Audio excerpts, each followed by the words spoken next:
están? Muy buenas noches, un placer saludarles. Soy Fernando del Rincón, bienvenido a Conclusiones en esta que es la semana número 49, de transmitir desde este estudio. Es un estudio que está en mi casa, así que por eso siempre le digo, bienvenido, mi casa es su casa. Esta noche vamos a enfocarnos solamente en un tema. Bueno, en concreto en un tema, pero tengo muchas otras noticias también. Por supuesto, las repercusiones, lo que significa, cómo es que se da, por qué se da ahora el arresto en Estados Unidos de Emma Coronel, la esposa de Joaquín El Chapo Guzmán. Es un tema sumamente interesante y si usted recuerda, junto a un importante equipo de CNN, desarrollamos un documental que también se encuentra en podcast, que se llama El Chapo, dos caras, o dos rostros, perdón, El Chapo, dos rostros de un capo. Fue muy interesante y le quiero decir porque durante el juicio del Chapo, por supuesto que Emma Coronel, además de haber estado presente, surgió en diferentes declaraciones, en algunos momentos se lo tomó en cuenta, había material incluso de comunicación entre el Chapo y Emma Coronel. Un tema muy interesante. Obviamente, en la investigación que hacemos en su momento en torno al caso de El Chapo, pues la prioridad era la figura de Joaquín Guzmán, lo era, el Chapo Guzmán. Sin embargo, dentro de estas investigaciones hay material que usted no ha conocido en términos de comunicación también entre Emma Coronel y el Chapo Guzmán, es decir, mensajes de texto entre ellos. Y esto hoy lo estamos rescatando precisamente con uno de los productores de este documental, que es Guillermo Blanco, va a estar conmigo en un momento desde la Ciudad de México. Le repito, esto es parte del material que se consiguió, que se recaudó, que se obtuvo, pues obviamente oficialmente, de acuerdo a la investigación que se realiza en contra del Chapo Guzmán. Y de ahí entonces estamos rescatando parte de lo que ahora sería como eje principal Emma Coronel. Así que va a ser sumamente interesante para que usted escuche algo que definitivamente, aunque hubiésemos querido incluirlo, pues por el enfoque primero que era el Chapo Guzmán y por la magnitud, el tiempo y la longitud del documental era imposible. Ahora cobra mayor relevancia por la situación que enfrenta Emma Coronel. Por supuesto, entonces, ese es nuestro tema principal, pero hay muchas otras noticias que también quiero darle a usted y a las que tenemos que ponerle atención. Vamos a iniciar entonces con los hechos.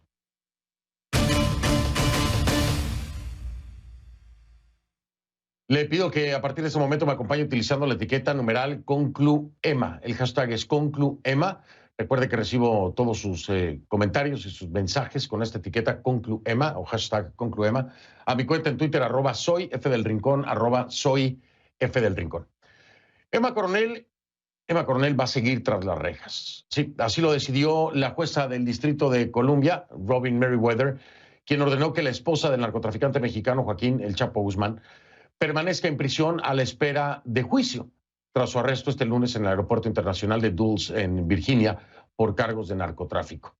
La decisión se tomó en la primera aparición en corte de Emma Coronel, que se llevó a cabo este martes y fue a través de videoconferencia. La jueza accedió a la petición de la Fiscalía basada en una presunta colaboración cercana de Coronel con la cúpula del cártel de Sinaloa. Colaboración cercana. Un tema muy interesante, ¿no? ¿A qué se refieren con colaboración? Los fiscales federales señalaron que, aunque la esposa del Chapo tiene doble ciudadanía, es estadounidense y mexicana, no tiene vínculos con Washington, pero sí dicen los medios económicos para fugarse. Al mismo tiempo, la jueza del caso permitió que los abogados de Coronel se reserven el derecho de solicitar una revisión adicional para entonces solicitar la fianza. Ahora, ¿qué dice la denuncia penal?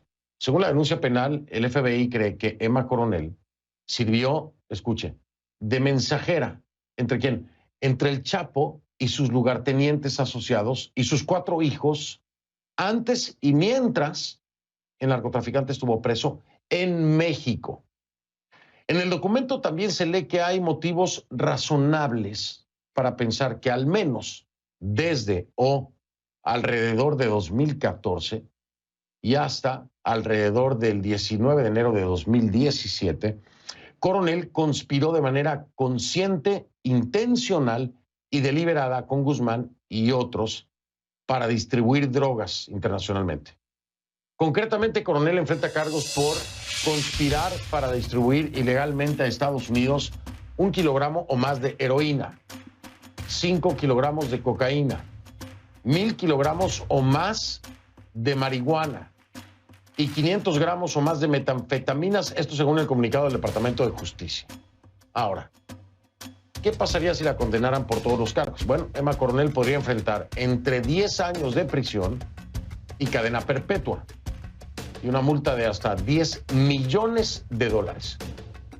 Coronel, por supuesto, se enfrenta a una acusación muy grave, no es cualquier cosa. Y a eso se une que su esposo, el Chapo, ya fue condenado en Estados Unidos en 2019 a cadena perpetua, más de 30 años, más de 30 años. Una pena que cumple en la mejor prisión de máxima seguridad de los Estados Unidos. El enredo judicial de Emma Coronel no acaba aquí, no. ¿Por qué? Porque además de todo lo que ya le dije, los fiscales le atribuyen, por ejemplo, un papel importante, muy importante, en la fuga de prisión del Chapo de 2015 y en la planificación de otro intento de fuga en 2016. Sí. Que esto es muy interesante, ¿no? Ya después va a escuchar la declaración de Andrés Manuel López Obrador, pero esto es muy interesante porque esto habría ocurrido en México, ¿no? Y habría colusión o ella podría presuntamente tener información de quiénes participaron de esta fuga, ¿no? ¿Quiénes fueron los, no sé, funcionarios, etcétera, que como sea, de alguna u otra forma colaboraron y por qué lo hicieron, a cambio de qué, etcétera? Entonces, es muy interesante. Pero ese tema es de México, ese tema es del gobierno actual que impacta al gobierno en 2015, ¿no? Por supuesto. Pero es un tema muy importante, porque podría develar la corrupción, la operación y la profundidad de esa corrupción en el sistema carcelario mexicano. Muy interesante, ¿no? Esa es la fuga del Chapo en 2015 y la planificación del otro intento de fuga en 2016. Bueno, vamos ahora hasta Atlanta. Allá está nuestra Kay Herrero. Nos tiene más detalles en su reporte acá.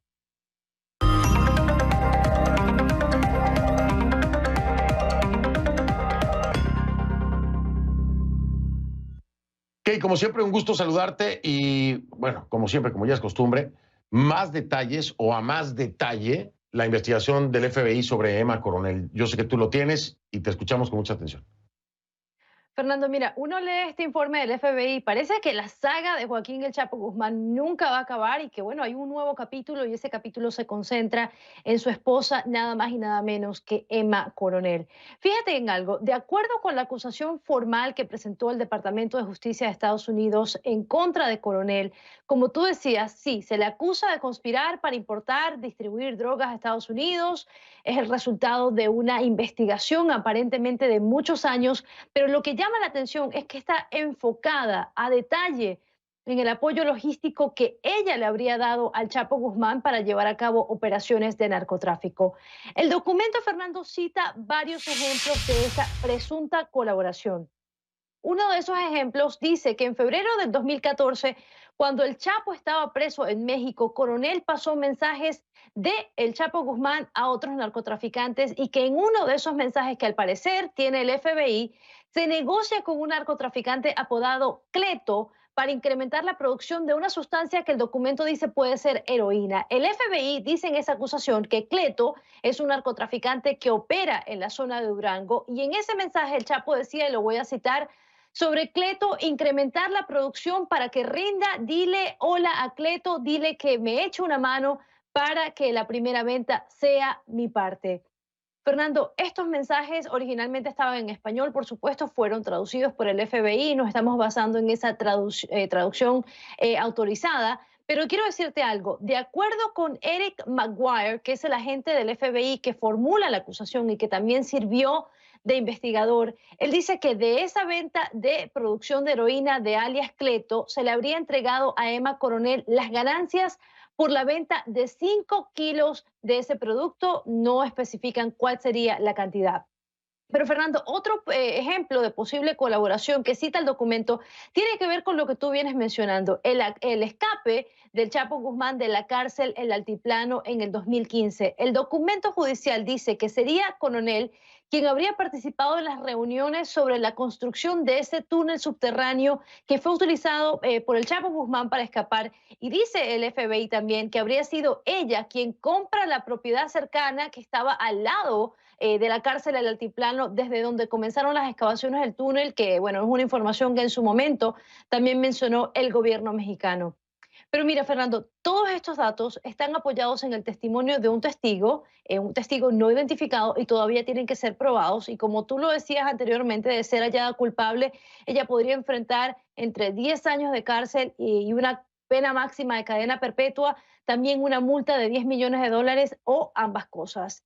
Durante todo el día, CNN ha estado tratando de hablar con los abogados de Coronel. De hecho, se le hicieron invitaciones para venir al programa, pero nos han dicho que por el momento no tienen ningún comentario sobre este tema. Pero quien sí tuvo algo que decir fue el presidente de México, Andrés Manuel López Obrador, este martes durante la conferencia matutina, durante la mañanera, donde dijo que la detención de Coronel en Estados Unidos podría ser quizás una estrategia de Estados Unidos para obtener más información sobre la relación, dice, del cartel de Sinaloa y funcionarios mexicanos de los gobiernos anteriores. Escuchemos. Es un asunto que deciden en Estados Unidos, la detienen, su esposo, como se sabe, está también detenido. También agreguen de que está detenido el que era secretario de Seguridad Pública durante el gobierno de Calderón, acusado de recibir sobornos del señor Guzmán Loera. A lo mejor por eso es también la detención. Puede ser por eso. Ojalá informen más. Fernando, mira, cabe mencionar que el exsecretario de Seguridad Pública de México, al que se refiere Andrés Manuel López Obrador, es Genaro García Luna, quien, como tú sabes, fue detenido aquí en los Estados Unidos en 2019 y procesado por el Departamento de Justicia en 2020 por varios cargos, incluyendo conspiración para traficar cocaína, sobornos, el cartel de Sinaloa, declaraciones falsas a las autoridades, etcétera. Pero García Luna siempre se ha declarado inocente de los cargos en su contra. Lo que suena interesante es que, por supuesto, el presidente Andrés Manuel López Obrador no hizo mención de ningún otro funcionario, sino de Genaro García Luna específicamente. Sí, sí, llama la atención que no hizo referencia al general Cienfuegos, ¿no? Que también se declara inocente y que lo han declarado inocente en México, pero no hizo ninguna referencia. Llama mucho la atención. Llama mucho la atención, ¿no? ¿Quién sabe qué información salga de ahí? Y quién sabe qué repercusión esa información pueda tener en México?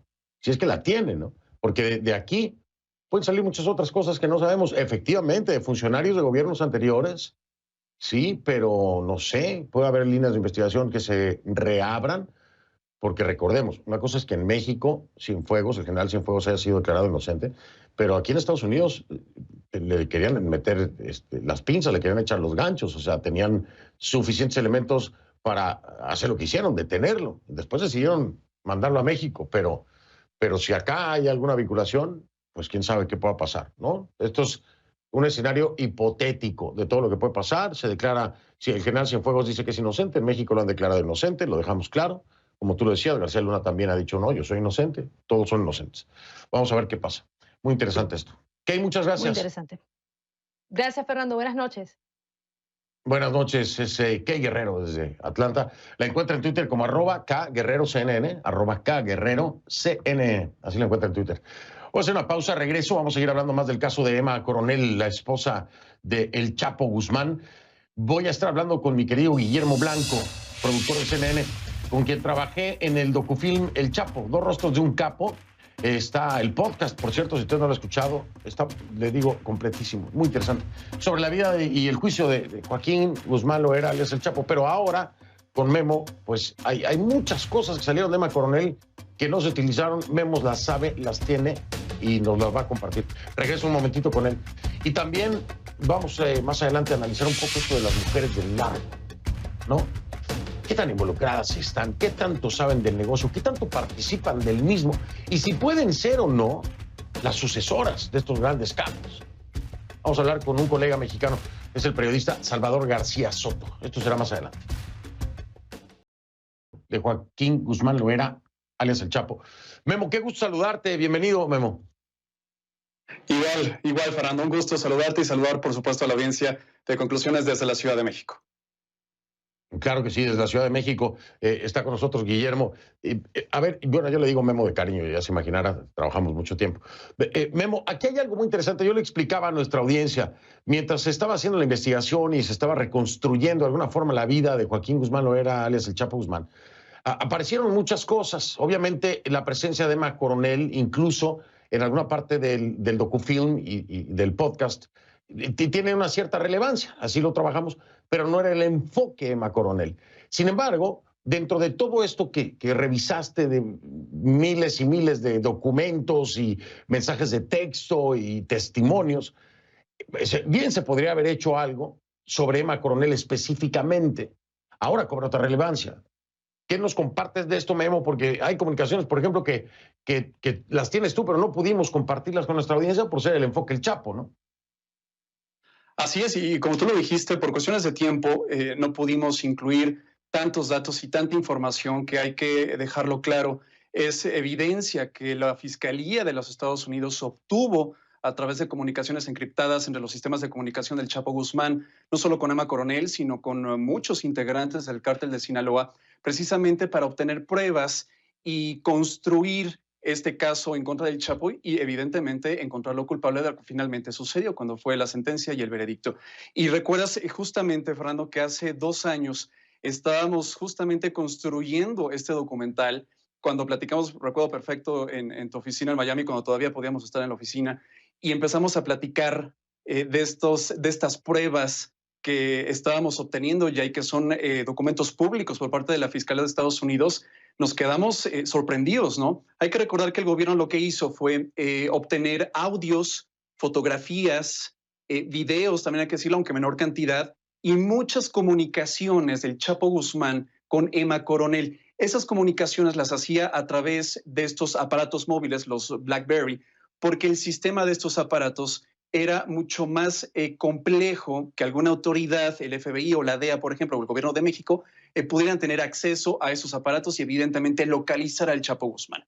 Entonces, si lo recuerdas, para quienes tuvieron la oportunidad de ver este docufilm, el Chapo le encarga a un joven colombiano, a un técnico, precisamente encriptar 50 aparatos para que el Chapo pudiera comunicarse libremente con su gente. Evidentemente, una de las personas más importantes con la que debía tener comunicación era Emma Coronel.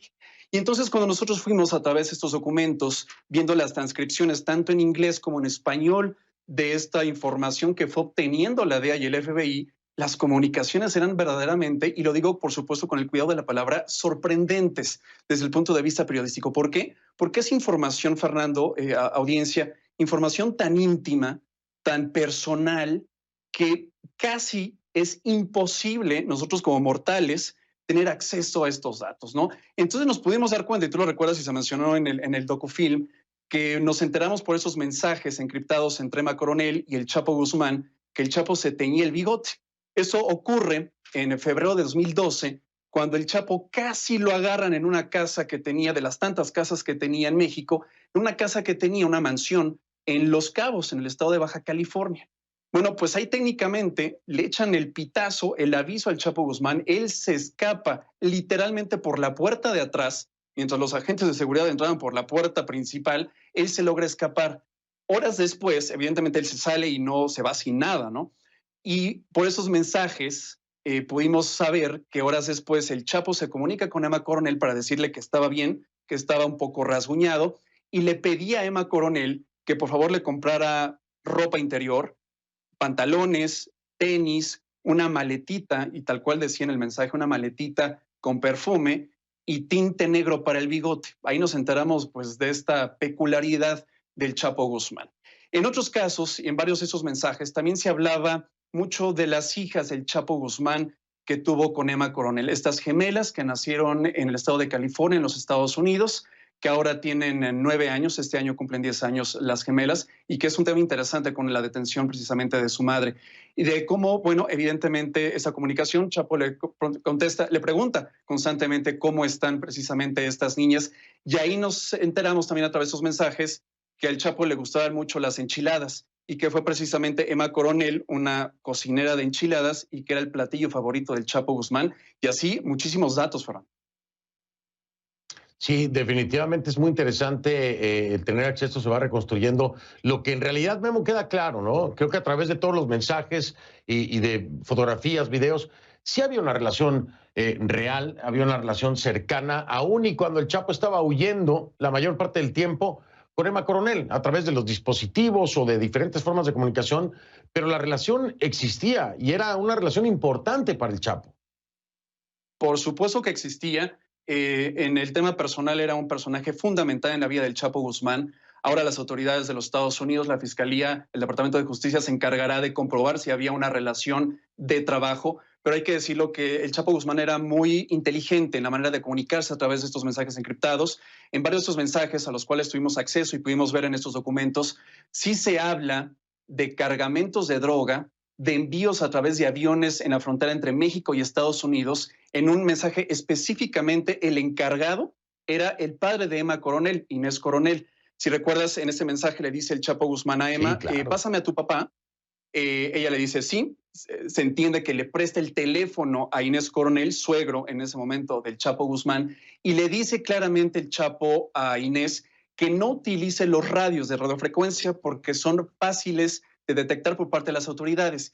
Y en ese caso, si es así, si hay una detección posible, le dice no mande ni un kilo, evidentemente haciendo referencia a drogas ilícitas. Y como esos mensajes también ya con temas más sensibles, en otro de los mensajes le dice el Chapo Guzmán a Emma Coronel sobre una potencial propiedad que iban a construir en algún punto desconocido, y le pide a Emma Coronel que se registre esta propiedad a nombre de las gemelas, pero con otro nombre, evidentemente para evitar precisamente que fuera localizada esta propiedad y en algún potencial caso el Chapo Guzmán.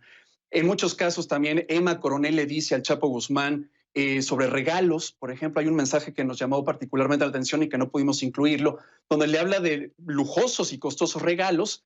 Emma le dice al Chapo que una amiga va a ser su cumpleaños y que está pensando y que necesita darle un regalo porque esta amiga, Emma Coronel, le había regalado un reloj de $12,000 y pues que a ella le daba pena darle un regalo de un costo mucho menor. Como esos detalles que te digo, Fernando, que es parte de la vida personal de estos personajes y que en muy, muy escasas ocasiones tenemos oportunidad de tener acceso a esto.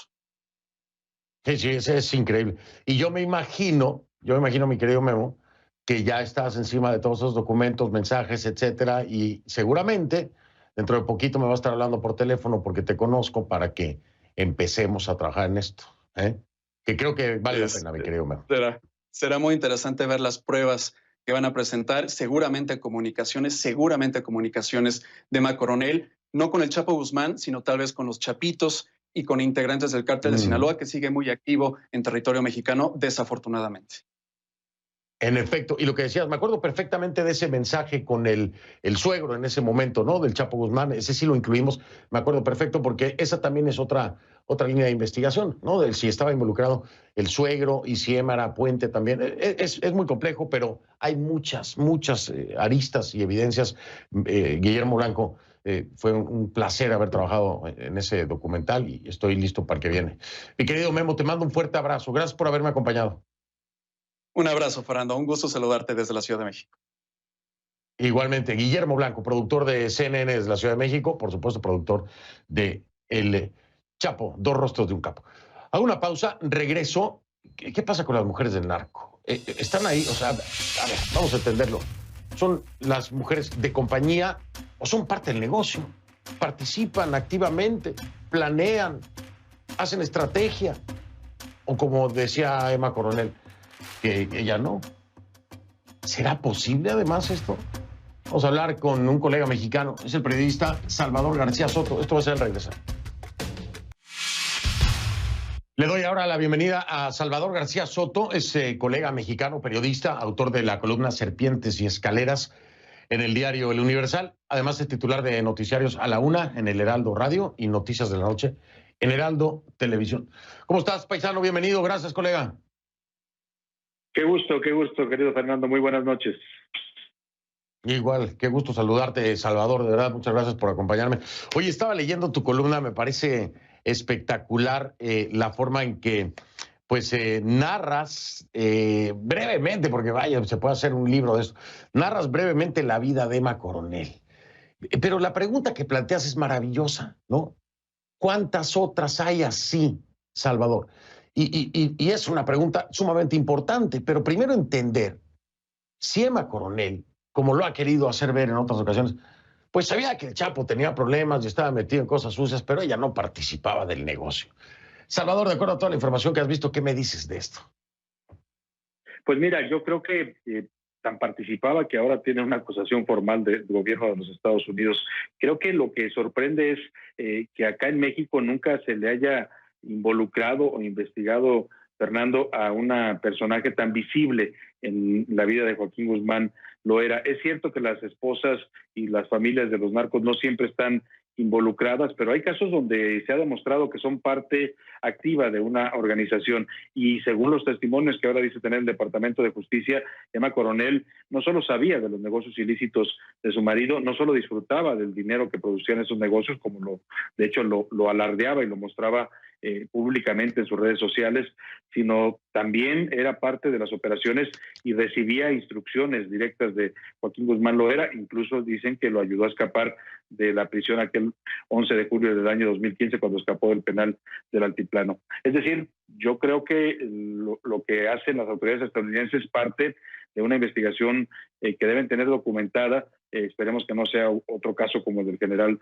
Cienfuegos, pero yo creo que sí le están asignando un papel activo y creo que es muy posible creer que lo tuviera. Ella rompe un poco con este estereotipo de la mujer solamente esposa o compañera sentimental de un capo y fue adquiriendo cada vez un papel más relevante y más visible dentro de este mundo del narcotráfico, Fernando, lo que la convierte incluso en un precedente para este tipo de mujeres que se involucran a veces forzosamente, a veces voluntariamente, a veces circunstancialmente con los narcotraficantes. Ella trascendió el hecho de ser solo una compañera y bueno, por lo que hoy están diciendo las autoridades estadounidenses, llegó a tener sí un rol importante, pasó digamos de ser una mujer buchona, como se les conoce a estas mujeres en la cultura del narcotráfico, a ser una jefa. Eso es algo que pues no ocurre con tanta frecuencia, pero ella dio este giro a su participación en este mundo criminal.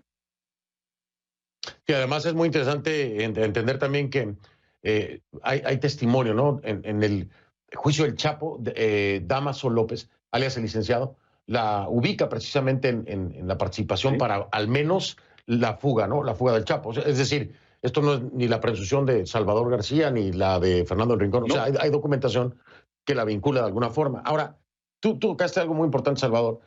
Yo vi las declaraciones, tú también las viste, de Andrés Manuel López Obrador, ¿no? Y AMLO hace referencia inmediatamente, ya sabes, ¿no? A los neoliberales, etcétera, etcétera. No hacen ninguna referencia a Cienfuegos. Pero me parece que esto lo de Emma Coronel puede traer una cola muy, muy larga, ¿no crees? Yo creo que seguramente lo va a traer, porque estamos hablando de un cártel que pues ha gozado, hay que decirlo, de protección de las autoridades mexicanas. Hay quienes también ubican vínculos de algún sector del ejército mexicano con este cártel, no de ahora, no en este gobierno, donde ha habido algunos hechos que apuntan por lo menos en la percepción de la opinión pública, a que el presidente López Obrador no ha querido meterse de lleno, no solo con todos los grupos de narcotráfico, sino especialmente con el cártel de Sinaloa. Hay hechos públicos y conocidos, como aquel saludo a la madre de Joaquín Guzmán Loera, allá en el municipio de La Angostura, en Sinaloa, o este tema de la liberación de Ovidio Guzmán. Y hoy que le preguntan al presidente es muy notorio, Fernando, este intento de evadir el tema. El presidente dice lugares comunes, dice cosas que ya se saben, como que es una detención ordenada en Estados Unidos, que es una investigación de Estados Unidos, y termina remitiéndose al expediente de Genaro García Luna, un tema que para él sí parece ser muy importante y sí le ha merecido no una, sino 20 o 30 opiniones en sus conferencias mañaneras, el papel que jugó este exsecretario de Seguridad Pública de Felipe Calderón. Lo remarca cuando dice de Felipe Calderón, porque es el adversario número uno en estos momentos del presidente López Obrador, pero no opina nada sobre el caso de Emma Coronel, como también en ocasiones se ha negado a hablar de Joaquín Guzmán Loera, incluso a decirle Chapo. Dice que le parece una falta de respeto llamarle así. Esto remite a eso, a que sí es un cártel que ha gozado pues históricamente de ciertas protecciones, no en este gobierno solamente, si es que las tiene, sí, pero también en otros, ¿no? En el gobierno de Felipe Calderón, en el gobierno de Peña Nieto, incluso nos podemos ir más atrás y hay vínculos entre algunos políticos claros pues de gobiernos anteriores con este cártel sinaloense. Así es que sí, me parece que el presidente no le quiere entrar al tema. Dudo mucho que no tuviera información porque parece como desinformado del asunto. Más bien creo que pues no quiso involucrarse en algo que parece tener muchas espinas para el actual gobierno. Sí, no, por supuesto, no, te puedes ir con, o sea, podemos hablar del gobierno de Fox, podemos hablar del gobierno de Calderón, de Peña Nieto, como tú lo dices. Carlos Salinas, pero, de Salinas, de Gortari, claro, nos podemos ir cartel Sinaloa, casi te diría, Salvador, es casi que eterno, ¿no? Pero me quedan 2 minutos, Salvador, pero este punto es importante, y yo me lo pregunto siempre, ¿por qué? ¿Por qué esto lo hace el gobierno estadounidense? ¿Por qué no lo hace el gobierno de México? ¿Y por qué el gobierno de México, la fiscalía, por qué Gertz Manero no pide que se envíen los expedientes para iniciar investigaciones en territorio nacional? Porque hay muchas personas involucradas que no están en Estados Unidos, están en México. ¿A qué lo atribuyes tú? Es una buena pregunta. Yo creo que lo que estamos viendo en el caso de Emma Coronel y lo que quizás fue el aviso de lo que pasó con el general Salvador Cienfuegos, es un cambio en esta política de cooperación entre México y Estados Unidos. Creo que hay hechos, Fernando, y decisiones que se han tomado acá en el gobierno mexicano, en el gobierno del presidente López Obrador, que no han gustado mucho en Washington y que trascendieron inclusive al sexenio o al gobierno, a la administración de Donald Trump, y están siendo ahora retomadas por la administración de Joe Biden. Me refiero en concreto a algunas leyes como esta, donde le ponen una serie de regulaciones y de controles a los agentes estadounidenses en México, tanto de la DEA como del FBI, de cualquier otra organización o agencia estadounidense. Eso es algo que no gustó mucho. Las declaraciones del presidente a raíz del caso de Cienfuegos en contra de la DEA, diciendo que fabricaban información, que fabricaban testigos, que inventaban acusaciones. Yo supongo que todo esto caló mucho allá en los círculos de seguridad y en los círculos también políticos de Washington, y lo que me parece que está reflejando este tema de Emma Coronel es eso, que Estados Unidos está replanteando las cosas en materia de cooperación del narcotráfico, y que a partir de lo que ocurrió con el caso Cienfuegos y del caso de Ovidio Guzmán, donde tú recuerdas que también a Ovidio se le va a detener por una petición de detención y de extradición que tenía el gobierno de Estados Unidos, en lo que ya sabemos fue un operativo fallido y que, bueno, terminó con muchas consecuencias. Creo que todos esos hechos sumados nos explican por qué el gobierno de Estados Unidos ahora prefiere detener a los presuntos narcotraficantes mexicanos en su territorio y no esperar a que el gobierno mexicano los detenga y se los entregue. Creo que hay un cambio importante que tiene que ver con la pérdida de confianza de Washington al gobierno de López Obrador en lo que tiene que ver con temas del combate al narcotráfico. Y hay obvias razones y fundamentos suficientes y necesarios, ya los estaba enumerando Salvador, y de ahí nos podemos ir largo y tendido. Oye, Salvador, me dio muchísimo gusto saludarte, hermano. Gracias por haberme acompañado, que no sea la última vez, ¿no? Un gusto estar contigo aquí en tu espacio, Fernando. Muy buena noche. Buenas noches, un abrazote. Salvador García es periodista, autor de la columna Serpientes y Escaleras, que es una muy buena columna, se lo tengo que decir, de toda la vida. Además es en el diario El Universal, y es titular de Noticiarios a la 1 en el Heraldo Radio y Noticias de la Noche en Heraldo Televisión. Así que ahí tiene una muy buena fuente, Salvador. Bien, voy a hacer una pausa, pero antes le voy a dar seguimiento a una historia muy importante para este programa. Ponga atención.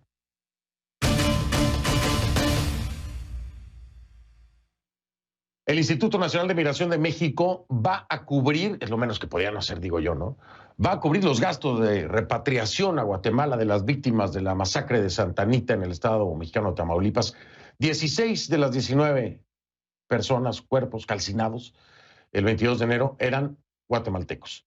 La fecha de repatriación aún no está definida, pero se efectuará una vez que se termine la investigación por parte de las autoridades mexicanas. Los cuerpos llegarán a la ciudad de Guatemala, donde serán recibidos por funcionarios de la Cancillería para luego ser trasladados a sus comunidades de origen, principalmente Comitancillo. Este martes, por cierto, no se olvide, están de visita diputados guatemaltecos de la bancada UNE. Ya se reunieron en la Embajada de Guatemala en México con el mecanismo de acompañamiento y, por otra parte, con la Dirección de Inteligencia de la Guardia Nacional de México. Esto como parte de la visita de los diputados a México para conocer los detalles del caso, para pedir castigo y reparación, se lo subrayo al gobierno de México, reparación para las víctimas de la masacre de Santa Anita. Ya esta semana hablaré con el diputado Barrera, que estuvo aquí, para ver cómo les fue y quién lo recibió y qué les dije. Ya vengo.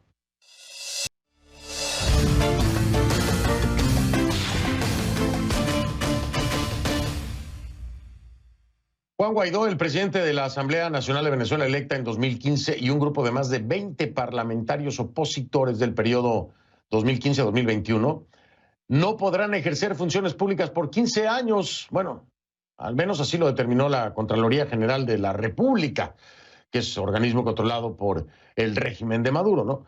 Dicha entidad alega que inhabilitó a los políticos opositores porque no cumplieron con el requisito de presentar una declaración jurada de patrimonio. En la lista de inhabilitados se encuentran Freddy Guevara, Julio Borges y Juan Pablo Guanipa, algunos de los más cercanos colaboradores de Guaidó, ¿no? El equipo de Guaidó denunció en un comunicado que la decisión es una nueva afrenta de la dictadura de Nicolás Maduro contra la democracia y la institucionalidad en el país. Una más. Bueno, eso es en Venezuela, pero en Ecuador tuvo un día hoy sangriento, lejos del tema electoral. ¿A qué me refiero? Al menos 67 personas, 67 murieron y decenas resultaron heridas, esto en enfrentamientos entre bandas rivales en 3 cárceles del país. Ana María Cañizares tiene los detalles. Sangriento martes en las cárceles de Ecuador luego de que las autoridades confirmaron la muerte de decenas de reclusos en 3 centros penitenciarios en las provincias de Guayas, Azuay y Cotopaxi. El presidente Lenín Moreno dijo que se trata de organizaciones criminales que ejercieron una violencia simultánea en 3 centros penitenciarios. Dispuso al Ministerio de Defensa un estricto control de armas, municiones y explosivos en las afueras de estas cárceles. El ministro de Gobierno, Patricio Pazmiño, indicó que se realizó una acción concertada de organizaciones criminales. Mientras tanto, el comandante de la policía, Patricio Carrillo, dijo que la situación es crítica en las cárceles y que al momento se encuentran bajo restricción y control. Por su parte, la Fiscalía General del Estado informó que junto al Departamento de Criminalística recopila indicios, evidencias y versiones para conocer quiénes son los involucrados en este caso. El director del Servicio de Atención de Personas Privadas de Libertad, Edmundo Moncayo, dijo que al menos 2 bandas se disputan el liderazgo delictivo dentro de las cárceles del país, que 4 bandas se activaron simultáneamente este martes para propiciar asesinatos al interior de las cárceles. Según el Servicio de Atención de Personas Privadas de Libertad, estas cárceles abarcan el 70% de la población penitenciaria. 2 grupos tratando de encontrar un liderazgo delictivo al interior de los centros de privación de la libertad. Hemos tenido hoy el apoyo frontal de Policía Nacional, alrededor de 800 servidores policiales, entre oficiales, clases y policías, han apoyado para poder controlar y poner nuevamente el orden dentro de los centros de privación de la libertad. Durante estos violentos enfrentamientos no se registraron funcionarios del servicio penitenciario fallecidos, tampoco personal de la Policía Nacional. El presidente Lenín Moreno durante su gobierno ha decretado en 2 ocasiones el estado de emergencia en el sistema penitenciario. El último estado de emergencia terminó en noviembre del 2020. Según el Servicio Nacional de Atención a Personas Privadas de Libertad, hace falta más recursos económicos y tecnológicos para controlar la criminalidad al interior de las cárceles del país. Para CNN, Ana María Cañizares, Quito. Hola, les habla don F del Rincón, esa es la cuenta en Instagram, a sus órdenes, F del Rincón en Instagram. Ahí los veo. Gracias.